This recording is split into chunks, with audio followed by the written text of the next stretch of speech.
Êxodo 20, versículo 14.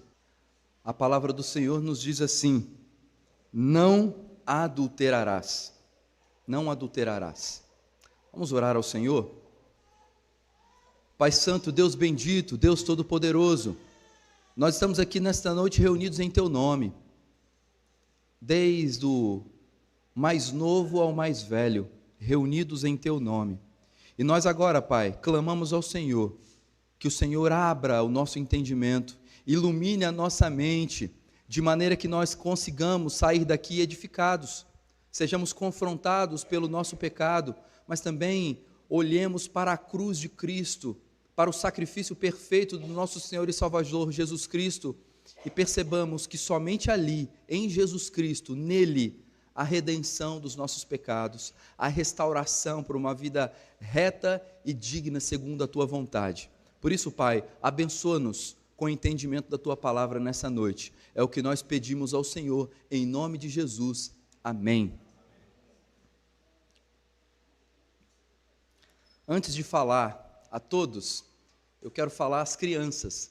Talvez ao falar do 7º mandamento, você deve ter pensado assim: hoje talvez seria um bom dia para ter uma salinha das crianças. E eu reitero, não é.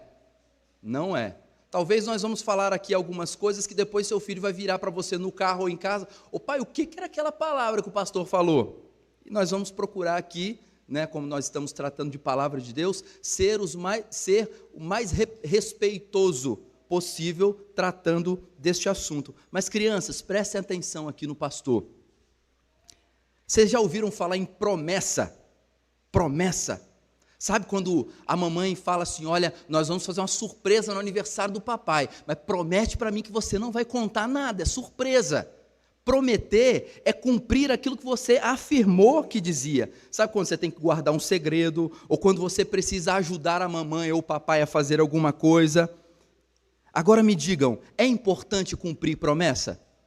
Não é? É importante cumprir promessa. E Deus ama gente fiel, porque Ele é fiel. Então, quando a gente cumpre aquilo que a gente prometeu, quando a gente cuida de coisas importantes, Deus se agrada de nós, da nossa atitude. Na Bíblia, Deus faz promessas muito bonitas, muito bonitas. Ele prometeu amar o seu povo, Ele prometeu nunca deixar o seu povo sozinho, e Deus nunca quebra suas promessas. Lembrem-se disso, Deus nunca quebra suas promessas. Hoje nós vamos aprender sobre um mandamento que Deus fala assim, como você percebeu na leitura: não adulterarás. Pode parecer uma palavra difícil para você, talvez você nunca ouviu essa palavra, não adulterarás, mas ela significa o seguinte: seja fiel, cumpra a promessa e ame de verdade. Sabe quando o papai e a mamãe se casou, e eles prometeram um para o outro se amar para sempre? Isso é ser fiel. E nós vamos aprender hoje, olhando para esse mandamento, não adulterarás, sobre a importância da fidelidade. Porque a fidelidade é um reflexo daquilo que Deus é. Deus é fiel. Então, prestem bem atenção com relação a esse assunto, quando você estiver ouvindo o sermão nessa noite, tá bom? Que Deus abençoe vocês também ao ouvirem esse sermão. Meus irmãos, como ser puro em um mundo onde a impureza parece que virou norma? Como ser puro? No mundo que aparentemente a impureza se tornou uma norma. Há décadas que a sociedade, de modo geral, normalizou a traição, sexualizou o entretenimento e ensinou jovens a confundirem afeto com amor. Em cada tela, aliás, na maioria das telas, não vamos generalizar, na maioria das telas, na maioria das canções, na maioria das piadas, a fidelidade ela é ridicularizada. E a pureza é tratada como uma espécie de algo ingênuo. Mas em meio à avalanche na nossa sociedade de erotização e a banalização dos relacionamentos, surge uma voz clara, antiga e sempre atual, que é a voz de Deus dizendo: não adulterarás. E esse mandamento ele foi entregue para o povo de Deus lá no Sinai. O povo havia vivido 430 anos como escravos, basicamente no Egito. E então eles agora tinham sido libertos pelo Deus único e verdadeiro, porém eles ainda carregavam a cosmovisão egípcia. A maneira deles enxergarem o mundo ainda era influenciada pelo meio egípcio. Eles viveram por vários anos como pertencentes ao líder egípcio. A sua dignidade havia sido violada e a sua identidade foi apagada. E agora livres, eles estavam diante de Deus, e Deus está dando a lei para restaurar o povo na sua identidade. A quem eles pertencem? Eles pertenciam a Deus, e pertencendo a Deus, eles deveriam viver segundo as regras daquele que os criou. E na estrutura dos 10 mandamentos, esse mandamento aparece após a proteção da vida, que nós vimos no domingo passado, né? E também ele aparece antes da proteção da propriedade, que é o que nós vamos ver no domingo que vem: não furtarás. Mostrando o seguinte para nós: Deus, ele valoriza profundamente o compromisso conjugal como algo sagrado, porque ele espelha a fidelidade, o compromisso, a fidelidade, espelha a fidelidade entre Deus e o seu povo. Adulterar não é somente trair o cônjuge, é desonrar a aliança que foi estabelecida, é profanar o corpo que foi criado para refletir a glória de Deus. Então, o cenário de hoje não é muito diferente. A infidelidade, ela virou enredo de novela, trilha musical e até mesmo piada entre os amigos. Como manter-se puro? Como preservar o coração limpo, puro, em um mundo impuro? Como não ser mais uma estatística da queda na nossa sociedade, nessa área especificamente?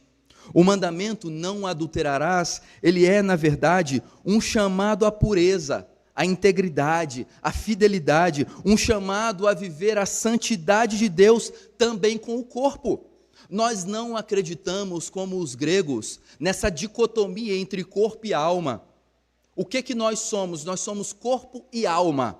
Não há separação. Não dá para falar assim: olha, a carne é má, mas o espírito é bom. Não, aquilo que é pecado tanto para a carne quanto para o espírito. Não pode haver essa separação na nossa vida. Isso nos leva à pergunta que dá tema ao nosso sermão dessa noite: como que eu posso proteger minha pureza sexual?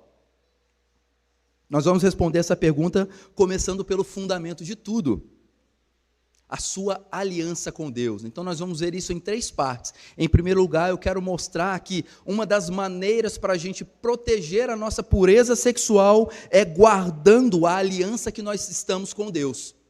A aliança que foi estabelecida entre Deus e o seu povo. Mas antes de falar o que Deus proíbe, é essencial nós lembrarmos quem Deus é e o que Ele criou como bom.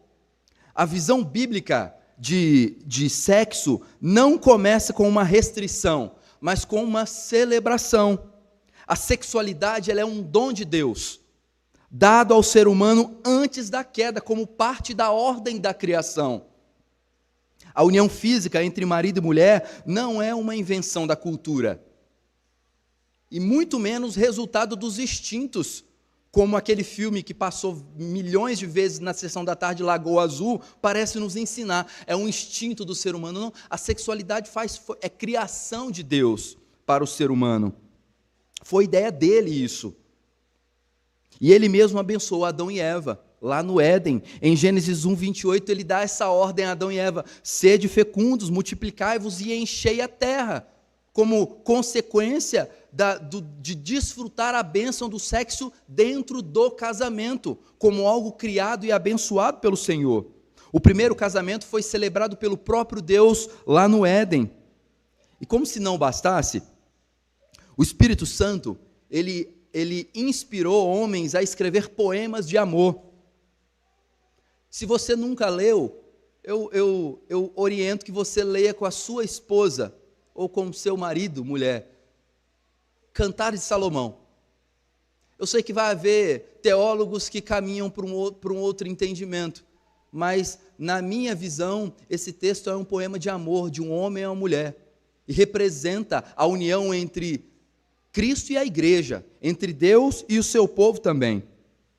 Então Deus, ele inspirou poemas de amor, de desejo e de prazer no livro de Cantares, expressando a beleza do amor conjugal entre o amado e a sua amada. Está lá no livro, basta ler.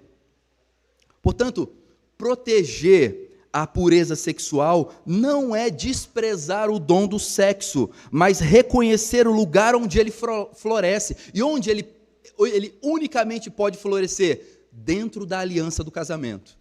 Em nenhum outro lugar, dentro da aliança do casamento. Fora desse contexto, ele se torna uma caricatura de si mesmo. Dentro da aliança, ele é celebrado como uma fidelidade que Deus concede ao povo. Mas você pode perguntar assim, mas pastor, ainda não ficou claro, o que significa adulterar? Então vamos lá.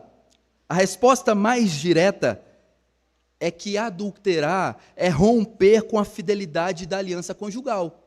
É isso, basicamente isso, romper com a fidelidade da aliança conjugal. Trata-se de uma relação fora do casamento, que quebra a promessa solene que foi feita pelos dois diante de Deus, ferindo profundamente a confiança entre marido e mulher.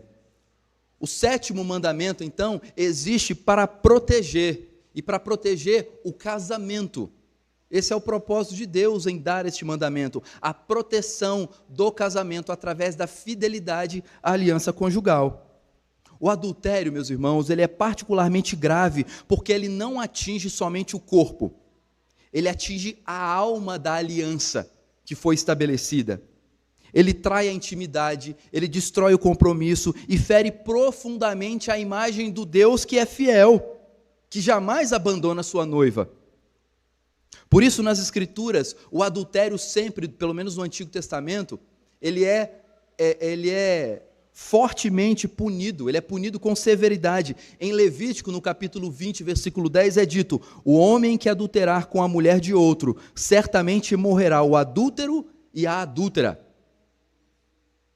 Quando alguém adultera, ele não apenas quebra uma promessa, há uma afronta ao Deus da aliança, há uma transgressão ao sinal da fidelidade divina no mundo, há um ataque ao alicerce da vida familiar estabelecida por Deus. A família é plano de Deus. Então, a quebra deste mandamento mexe com os fundamentos da própria família em si. Mas ter relações sexuais fora do casamento não é a única maneira de cometer adultério. Como nós já vimos, os 10 mandamentos, eles rechaçam a forma mais extrema de todo tipo de pecado.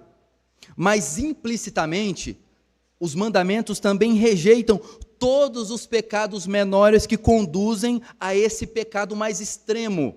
Então nós temos visto ao longo dessas pregações que não é somente na superficialidade da literalidade do texto, há questões mais profundas presentes no texto bíblico. E no caso do 7º mandamento, o que é proibido? Tudo o que causa o adultério. Veja, a maioria das relações adúlteras, ela não começa com sexo, ela começa com intimidade inapropriada, com conversas sutis, com olhares longos demais, confidências com pessoas erradas. Quando um homem casado flerta com uma colega ou compartilha carências emocionais com alguém que não é a sua esposa, ele já está cruzando a linha da aliança. Quando uma mulher casada procura consolo, validação ou compartilha da companhia masculina fora do vínculo conjugal, mesmo que tudo possa parecer inocente, ela já está se afastando da fidelidade exigida por Deus.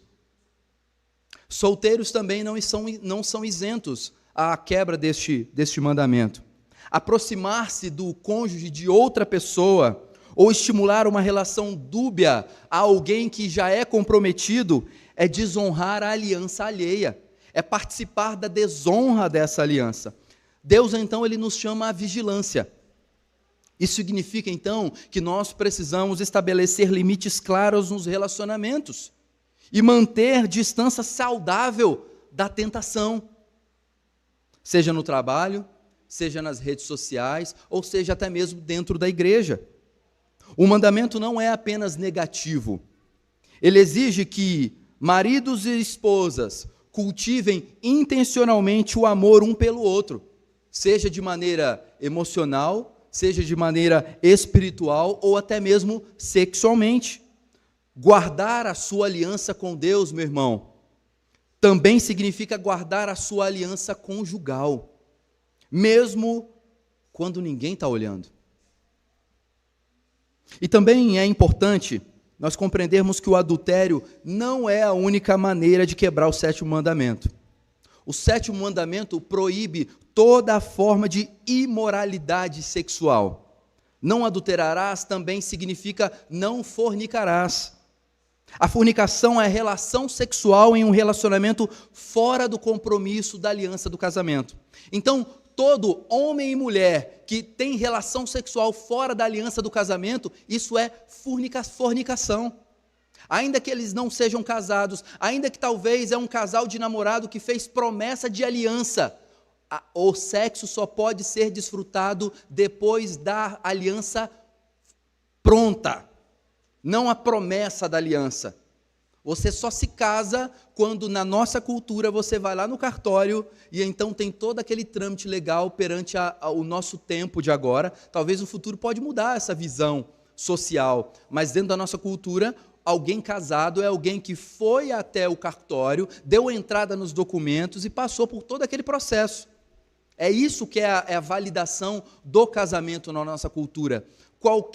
E esse vai um alerta aqui a todos os casais que já vivem maritalmente, mas que ainda não se casaram oficialmente. Diante do Senhor, ainda que vocês se amem, ainda que vocês já tenham uma família, diante do Senhor, a sua relação ainda é vista como uma fornicação.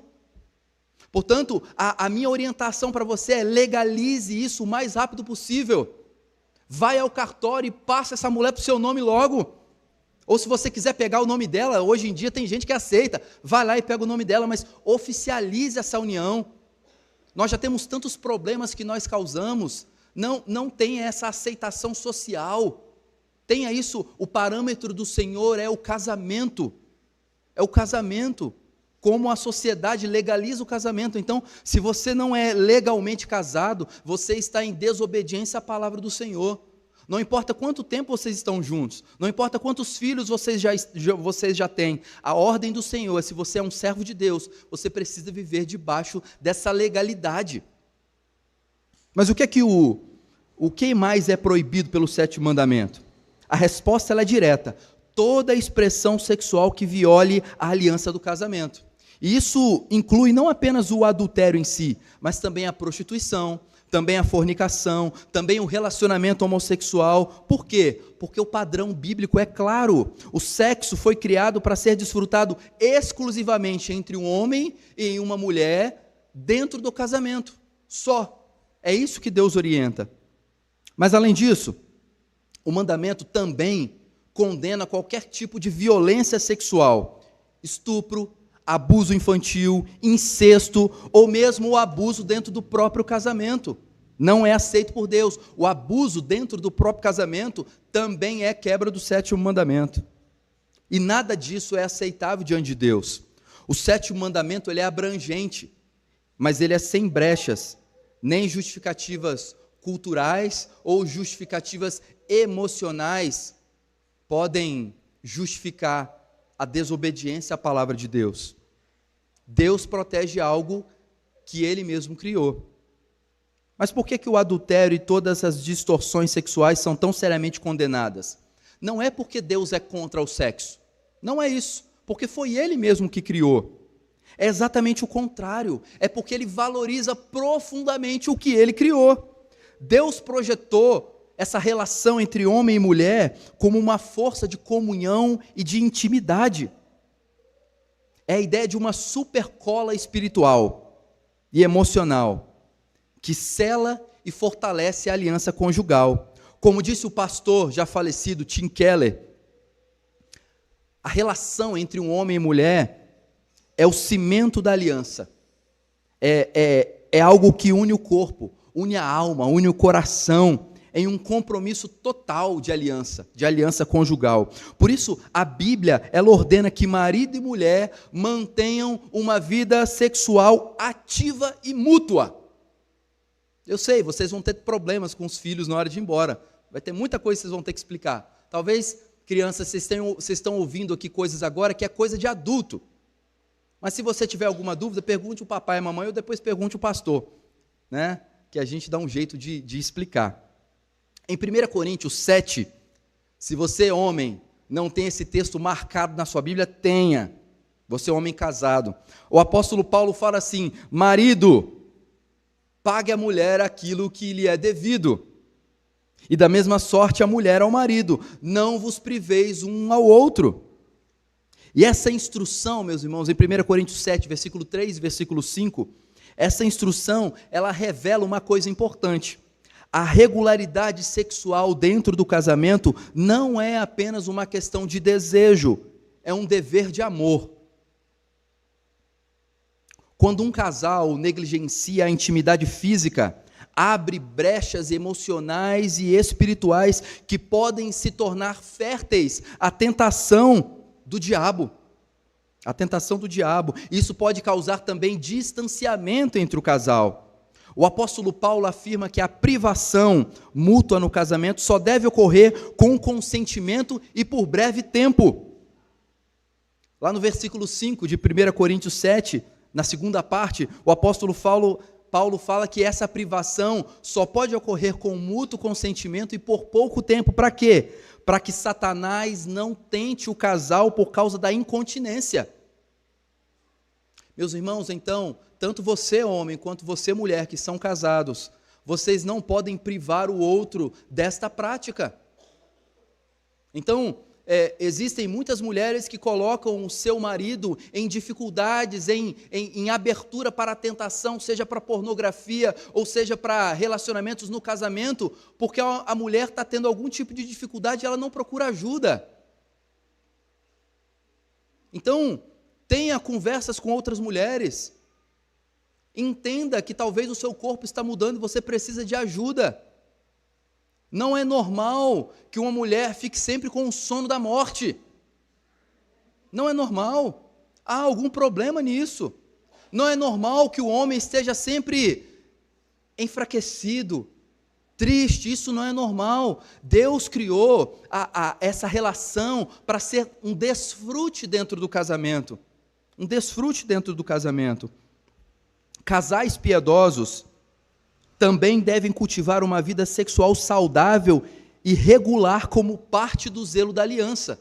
Então, se você não desfruta disso dentro do seu casamento, você pode estar pecando.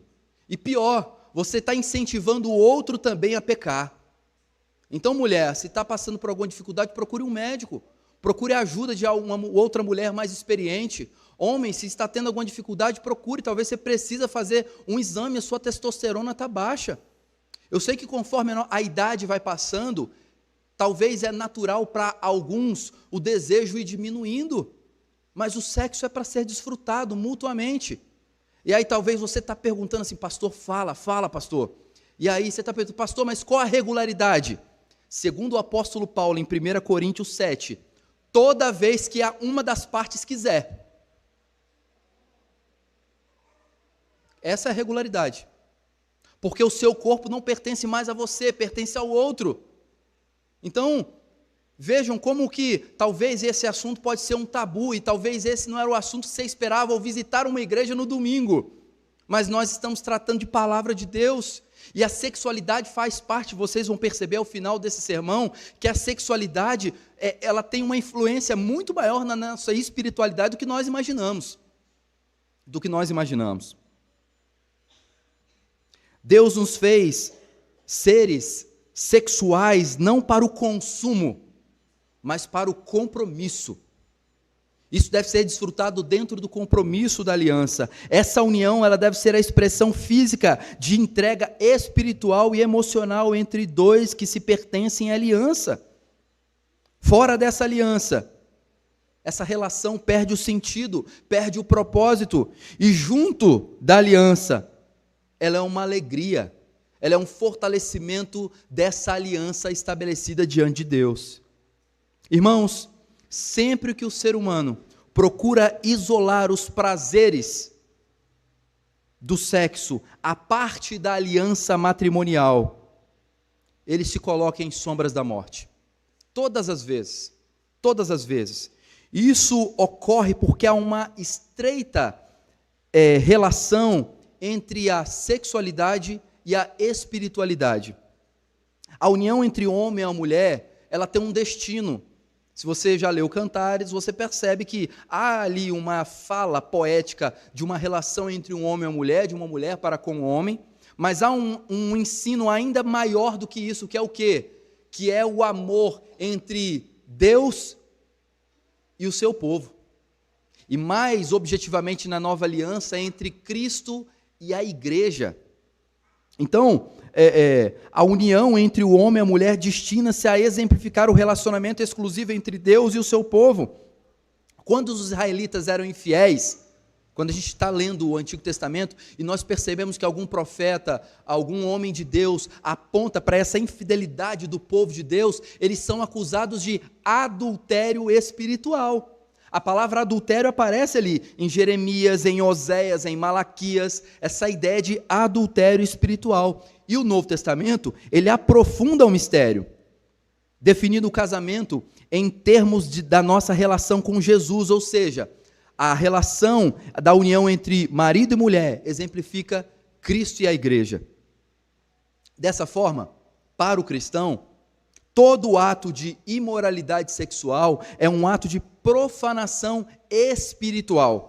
Se você está caracterizado em algum desses pecados que nós dizemos aqui, o que você está cometendo é um pecado contra Deus e é um pecado de profanação espiritual, é um atentado contra Deus Filho. Deixa eu desenvolver um pouco melhor esse ponto. Paulo vai dizer em 1 Coríntios 13 que o corpo, ele não é para a impureza, mas para o Senhor. E se é verdade que o nosso corpo está em Cristo e é para Cristo, então a imoralidade sexual é um pecado contra Deus. No versículo 15 de 1 Coríntios 13, Paulo vai expandir o seu argumento, ele diz o seguinte: e eu tomaria os membros de Cristo e os faria membros de meretrizes? Absolutamente não. Então, meus irmãos, sendo assim, a quebra do 7º mandamento por parte do cristão é violar a santidade da união com Cristo. Se você está unido a Cristo, quando você quebra esse mandamento, você está manchando essa sua união com Cristo. O nosso corpo foi comprado para Deus quando Cristo morreu na cruz do Calvário. Agora, ele é habitado pelo Espírito Santo.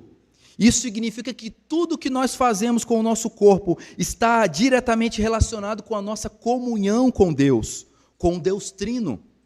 Então, além de, quando alguém quebra esse mandamento, o 7º mandamento, além de prejudicar a ele mesmo e aos outros, cometer adultério desonra ao Pai, o Filho e o Espírito Santo. Isso nos leva ao nosso segundo ensino. Como que nós podemos proteger a nossa pureza sexual? Em primeiro lugar, guardando a nossa aliança, mas em segundo lugar, honrando o seu corpo como templo do Espírito Santo. O seu corpo é templo do Espírito Santo.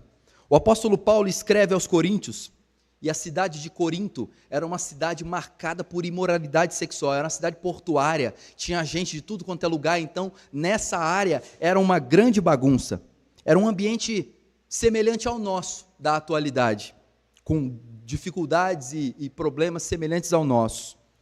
Em Corinto, a cultura religiosa, ela misturava espiritualidade com prostituição cultual. E Paulo, o apóstolo Paulo, guiado pelo Espírito Santo, ele rompe com qualquer separação entre corpo e alma. uma influência filosófica grega, ao afirmar que o corpo do cristão é templo do Espírito Santo. No grego, a palavra para templo é o termo técnico que se refere àquela parte do tabernáculo que era o santíssimo lugar. E lá era onde a glória de Deus se manifestava. Paulo não está dizendo que o corpo é apenas parte da criação. Ele está dizendo que o corpo do crente é o lugar onde Deus habita com a sua presença santa e gloriosa. Se você está unido a Cristo através da fé, através da graça, Deus habita em você. Deus habita em você. Isso significa que a sexualidade não é apenas uma questão ética, mas é uma questão de adoração. Adoração. Pecar contra o corpo é profanar o santuário de Deus. É honrar o corpo com pureza, é glorificar a Deus. E justamente por isso, a imoralidade sexual é tão grave, ela profana aquilo que a palavra de Deus nos ensina, que é templo do Espírito Santo. E nós vivemos hoje numa cultura obcecada por prazer. Sexo casual, pornografia acessível a um clique, propagandas erotizadas, a própria banalização do corpo. E tudo isso molda uma geração que busca amor, mas se contenta com o desejo. A indústria da pornografia, os aplicativos de encontros e até a publicidade usam o sexo como isca para o consumo. Qual foi? Você já deve ter recebido uma boa indicação de um filme. E infelizmente é difícil hoje nós encontrarmos um filme ou uma boa série que não haja apelo sexual. Porque, meus irmãos, é fácil entender. Se tem um homem e uma mulher ali, eles começam a se beijar, não há necessidade de continuar aquilo, nós já sabemos o que vai acontecer. Então, é a produção cinematográfica fazendo um apelo sexual. Apelo sexual, isso está presente na nossa sociedade de maneira gritante. Mas o problema, ele não é somente externo, ele também é principalmente interno. Mesmo dentro da igreja, jovens, cristãos de modo geral, casais e até mesmo líderes espirituais, e muitas vezes esses líderes caem nos mesmos pecados que as pessoas do mundo. O problema, irmãos, então não é a cultura ao redor, é o coração pecaminoso dentro de nós. Jesus deixou muito claro ao dizer no texto que nós lemos aqui hoje: qualquer que olhar para uma mulher, e aqui aplica-se também o contrário, qualquer mulher que olhar para um homem com intenção impura, o Senhor Jesus falou, já cometeu adultério. Aonde? Como cometeu adultério? No coração. Então veja, enquanto o judeu olhava e achava que quebrar o 7º mandamento era somente se deitar com uma outra pessoa que não era o cônjuge, Jesus está mostrando que era muito mais profundo do que eles imaginavam. Jesus está falando assim, não, se você olhar para uma outra pessoa que não é o seu cônjuge e desejar essa pessoa, você já quebrou o 7º mandamento. O 7º mandamento não condena somente o ato físico, mas também os desejos ocultos, os pensamentos alimentados, as palavras sugestivas e as condutas permissivas. Veja, irmãos, comentários indecentes, piadas lascivas, romances sensuais e até a autossatisfação sexual, tudo isso viola o corpo e a alma. E aí nós chegamos a um dos 7 pecados capitais, que a igreja da Idade Média colocou 7, mas a lista é muito maior do que 7, mas é o pecado da luxúria. Mesmo escondido, a luxúria é uma idolatria do prazer. Uma idolatria do prazer. Ela adormece a consciência, ela afasta o ser humano, o cristão, da comunhão com Deus, ela destrói a reverência daquilo que Deus criou para ser puro dentro do casamento. Como diz Paulo em Efésios, no capítulo 5, versículo 3 e 4, Paulo diz o seguinte: mas a impudicícia e toda sorte de impureza ou cobiça nem sequer se nomeia entre vós, como também os santos, nem conversação torpe, nem palavras vãs ou chocarrices, coisas essas inconvenientes, antes, pelo contrário, ações de graças. Minhas irmãs que estão aqui nessa noite, mulheres, o seu corpo é templo do Espírito Santo. Não é uma vitrine de desejos, muito menos algo para ser usado como uma ferramenta de consumo. A sua identidade não está no tanto que você chama a atenção, mas no quanto você reflete a glória de Deus. Vestir-se com modéstia não esconde a sua beleza ou renuncia à moda, mas vestir-se com modéstia revela a santidade. Porque o mundo ensina que o seu valor está no tanto que você mostra. É isso que o mundo ensina por aí. É isso que quando você vai numa loja de departamento, as roupas estão gritando. O tanto que você, mulher, mostra é o tanto que você vale numa sociedade que busca o prazer. Mas a palavra diz que o seu corpo é templo do Espírito Santo, morada do Espírito Santo. Então, antes de sair de casa, minha irmã, não pergunte apenas se está bonito. Talvez para o marido, ou para o namorado, ou para quem que seja, ou às vezes até para o espelho e para a própria consciência. Pergunte: isso glorifica o Deus que habita em mim? A minha roupa está glorificando a Deus? Porque honrar o corpo é glorificar o Senhor em cada escolha, inclusive com a roupa que você usa. Isso também vale para os homens, porque vivemos infelizmente numa sociedade onde essa sensualização está presente até mesmo no meio dos homens. Com calças apertadas demais, com blusa mostrando e marcando o tamanho do braço, o tamanho do peitoral. Isso é sensualização. Isso é busca pela sensualidade. Meu irmão, fuja da impureza. O pecado sexual não deve ser enfrentado com diálogo interno ou com autoconfiança. Ele deve ser evitado com distância. Não se negocia com desejo desordenado. Ele se vence com fuga, com vigilância e com reverência. Portanto, se você ainda não é casado, se você namora, Deus colocou em você o desejo sexual. Isso não é pecado. Mas se você nutrir isso, é pecado. Então, esse negócio de namorar 5 anos, 10 anos, meu irmão, vamos acabar com isso, vamos dar um jeito de casar logo. Então, se não tem condição de casar, que não namore, porque é se expor a uma tentação que você talvez não vai ter força para suportar. Mas se você tem vivido um namoro santo, e isso eu espero daqueles que namoram debaixo da graça do Senhor, se o negócio esquentou, para o que estiver fazendo, fuja, corra para casa para tomar um banho gelado, não tente administrar, não tente fazer isso, não ache que você é forte demais e você consegue ir até a beira do penhasco sem cair. Cuidado com isso. Cuidado com esse desejo, porque o diabo está à porta, ele quer tragar, ele quer destruir famílias, ele quer te envergonhar, cristão. Ele quer que praticando isso, você, envergonhe a sua família, envergonhe a igreja. Fuja disso. E isso começa como? Com a disciplina dos olhos e da mente. Aquilo que nós vemos, ouvimos e assistimos, e também desejamos, forma lentamente o tipo de pessoa que nós estamos nos tornando. Por isso, o combate à impureza exige vigilância dos hábitos digitais, nas conversas e nos pensamentos secretos. Lembre-se, o seu corpo é território santo. Ele não existe para exibir vaidades, ou para satisfazer fantasias, ou até mesmo para atrair aprovação alheia, mas para ser instrumento de louvor ao Deus que habita em você. E isso também vale para o corpo do próximo. Não olhe para o outro como se ele fosse um objeto de prazer, mas como alguém por quem Cristo morreu.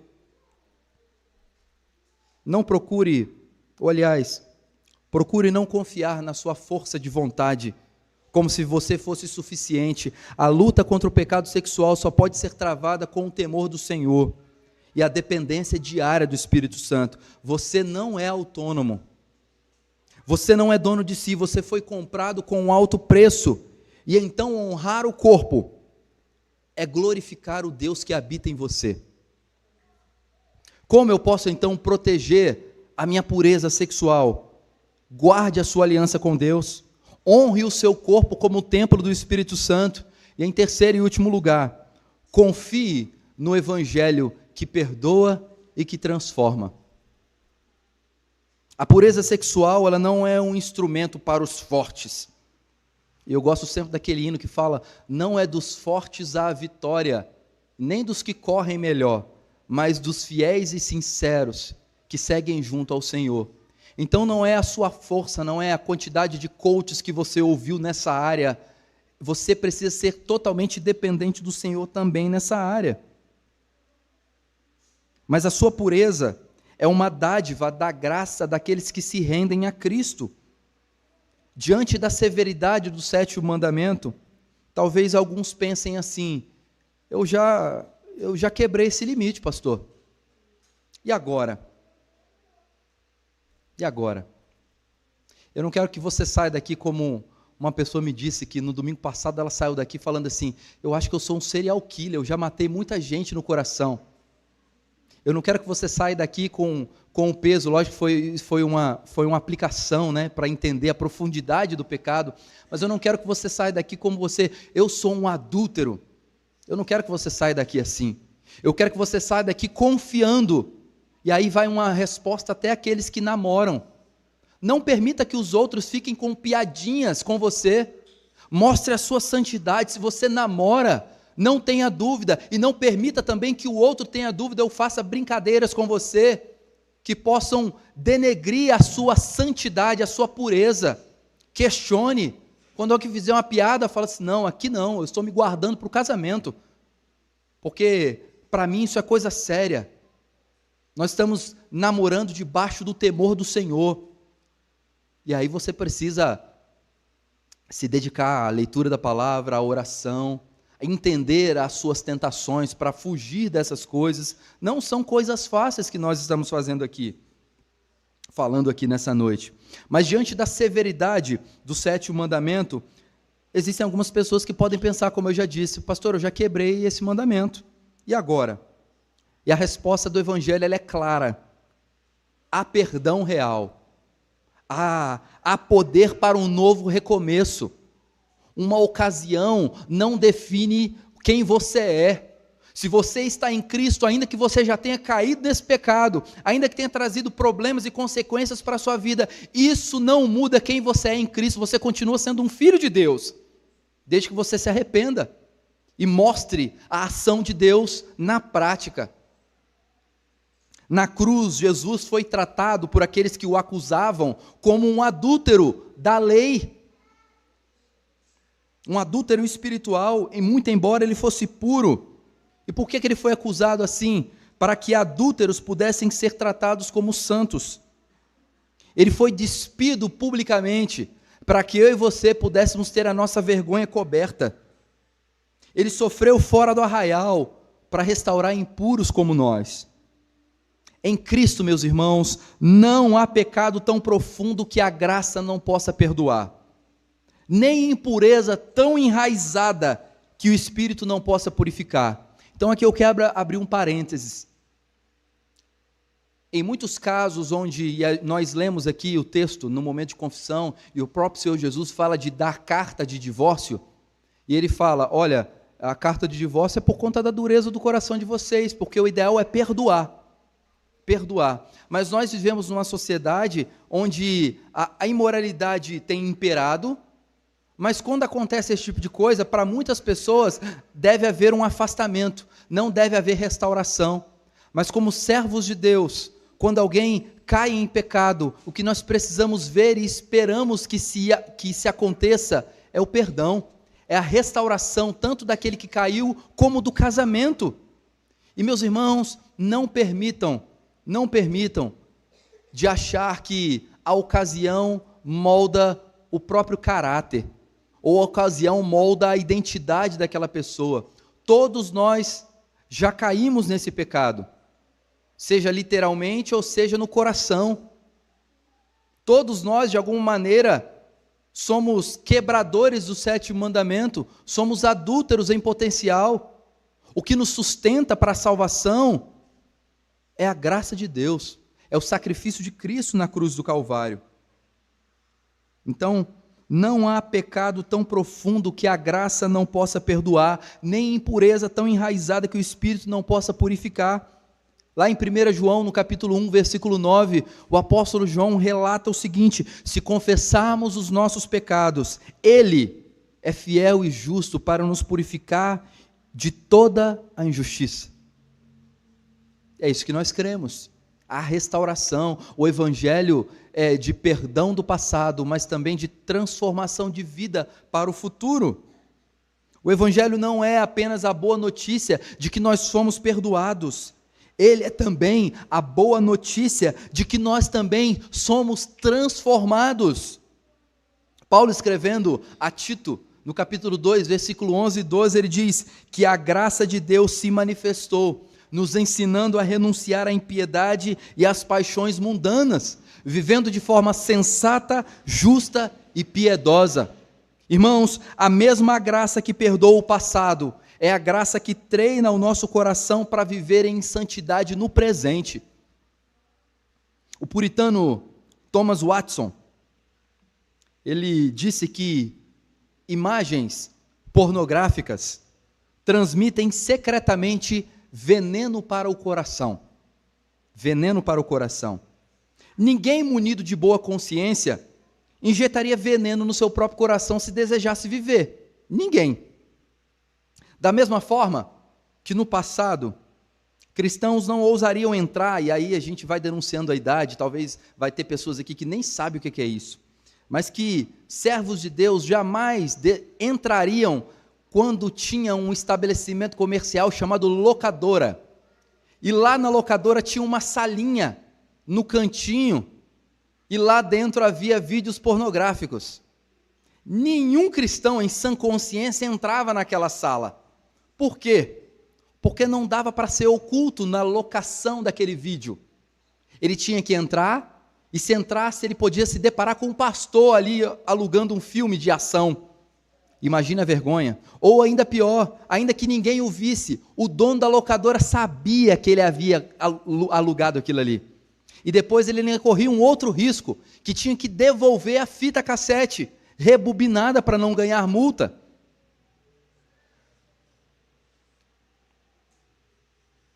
Mas hoje muitos servos de Deus têm falhado nessa área, por causa do anonimato e do livre acesso nas nossas mãos ao mundo pornográfico. A internet possui inúmeras coisas boas. Esse culto agora está sendo transmitido para a internet, tem pessoas, talvez em outros lugares, que estão sendo edificadas através das mensagens que a gente tem exposto aqui. Mas também a internet se transformou na ferramenta número 1 de Satanás no século 21. E é uma infecção silenciosa no corpo de muitos crentes. Hoje, na maioria das igrejas cristãs, o primeiro domingo é o dia da ceia do Senhor. E quantas pessoas vão tomar da ceia do Senhor hoje, sendo que ontem à noite se deliciaram com um vídeo pornográfico? Por conta desse anonimato, tanto homens como mulheres, meus irmãos, não se enganem, isso afeta a ambos os sexos. E diante dessa realidade dolorosa, da contaminação silenciosa e da culpa escondida, muitos se perguntam, será que ainda há saída? E é exatamente aí que o evangelho brilha com mais força. Há perdão para o impuro e para o fraco. Por isso nós precisamos aprender a confiar no evangelho. O evangelho é poder de Deus para a salvação e também para a transformação de quem nós somos. E a escritura ela não nos deixa sem direção. Em sua misericórdia, Deus nos dá exemplos vivos da queda e da fidelidade. E eu quero tratar agora nessa parte final, ainda que brevemente, mas de dois exemplos, um da queda e outro da fidelidade, nessa área que a gente está tratando hoje. Dois homens, duas histórias, dois caminhos. Um cedeu à tentação e sofreu duramente as consequências. O outro literalmente fugiu do pecado e permaneceu firme. ambos fazem parte do povo de Deus, tanto aquele que caiu, mas que depois foi restaurado, como aquele que fugiu e sofreu pelas consequências dessa fuga. Eu quero falar com vocês de Davi e de José, 2 homens reais, 2 finais muito diferentes, e nós podemos aprender com eles como que o Evangelho nos chama a viver. Davi era rei, um homem segundo o coração de Deus, como o apóstolo Paulo escreve em Atos. Mas no momento de ociosidade, de autoconfiança, ele estava num lugar onde ele não deveria estar, como rei ele deveria estar liderando o exército na batalha. Ele resolveu ficar em casa, ele se deu férias. E ele viu do terraço uma mulher muito formosa, que não era sua mulher. O olhar se transformou em cobiça, a cobiça virou ação, e o que era apenas um minuto de descuido dos olhos, resultou em adultério, em mentira, em assassinato e em dor familiar. Davi perdeu a sua pureza, não por falta de conhecimento, ele sabia que era pecado, mas por falta de vigilância. Ele não vigiou seus olhos, ele não fugiu da ocasião, ele usou o seu poder para satisfazer a sua própria carne, os seus desejos pecaminosos, e as consequências foram devastadoras. A morte do filho gerado dessa circunstância, o abalo na sua casa, a ruptura no seu reinado, e ainda assim, ao ser confrontado pelo profeta Natã, Davi ele não negou, ele não se justificou, ele confessou, e ele encontrou então o perdão por ter confessado o pecado. Quando ele é confrontado pelo profeta Natã, ele diz: eu pequei contra o Senhor. E nós podemos ver ainda mais textos dessa confissão, quando a gente olha para o Salmo 51, no versículo 1 e 2, quando o próprio salmista escreve: compadece-te de mim, ó Deus, segundo a tua benignidade, e segundo a multidão das tuas misericórdias, e apaga as minhas transgressões, lava-me completamente da minha iniquidade, e purifica-me do meu pecado. Talvez seja essa a oração que você deva fazer hoje. Mas uma coisa é necessário que a gente destaque aqui na vida de Davi: a restauração da parte de Deus, o perdão do pecado, não anulou as cicatrizes, mas revelou o poder do Evangelho em sua forma mais pura: perdão para o quebrantado. E é isso que a palavra promete.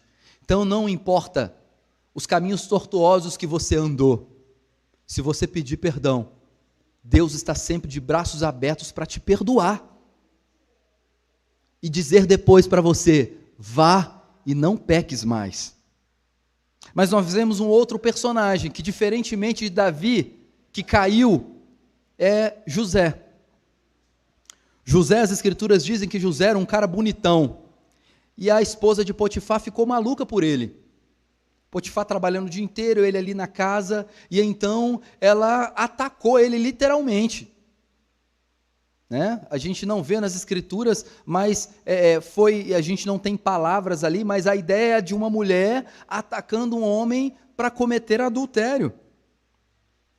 José era jovem, longe da proteção da sua casa, da sua família, e ele foi alvo dessa sedução persistente da esposa de Potifar.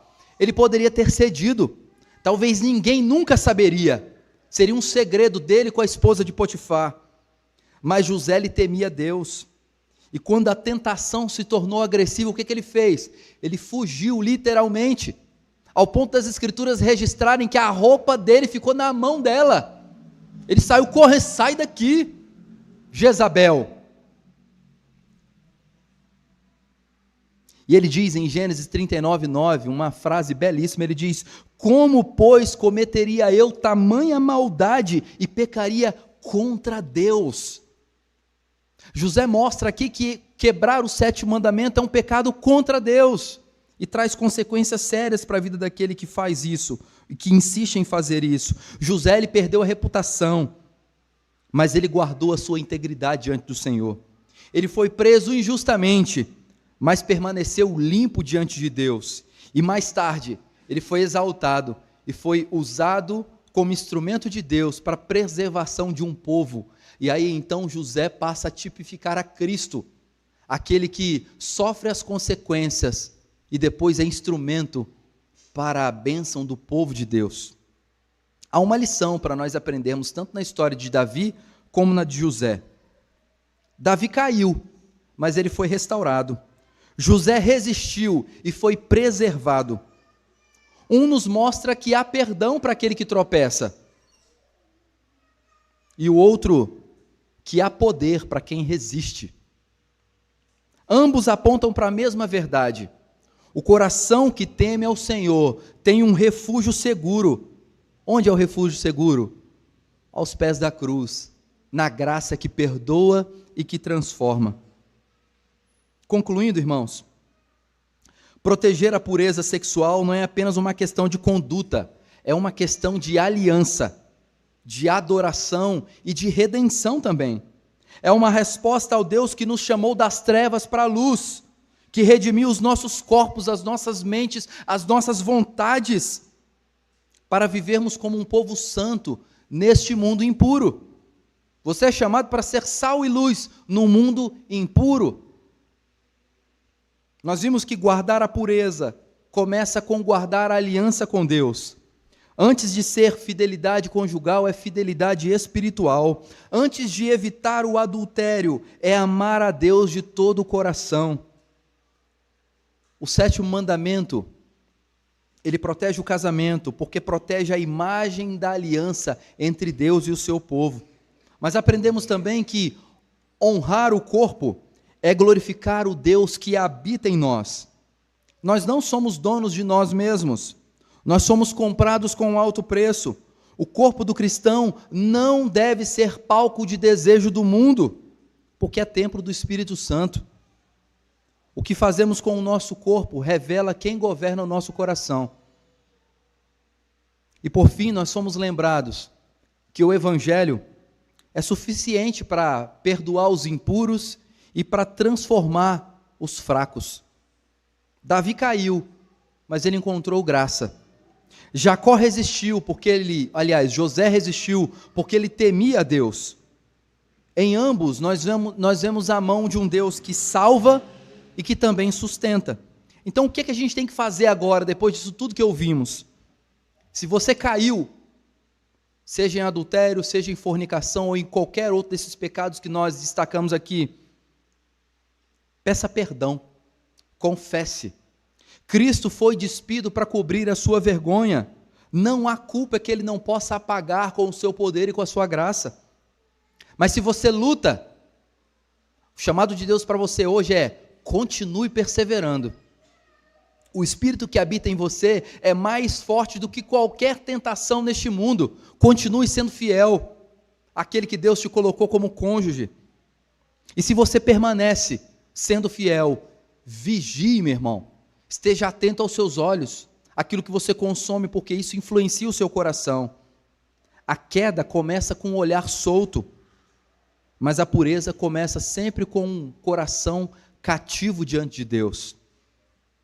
Hoje Cristo te chama a uma vida de pureza, não para te privar, mas para te libertar. Não para te envergonhar, mas para te restaurar. O noivo voltou os olhos para sua noiva, e ele deseja, e ele vai encontrá-la fiel, porque é ele mesmo que a purifica. Nós, como igreja, somos essa noiva, e vai haver o dia das bodas do Cordeiro, e a noiva vai ser apresentada sem mácula, sem ruga, adornada de santidade perfeita. Sabe por quê? Mateus capítulo 5, versículo 8, o Senhor Jesus diz: bem-aventurados os limpos de coração, porque verão a Deus. Isso basta.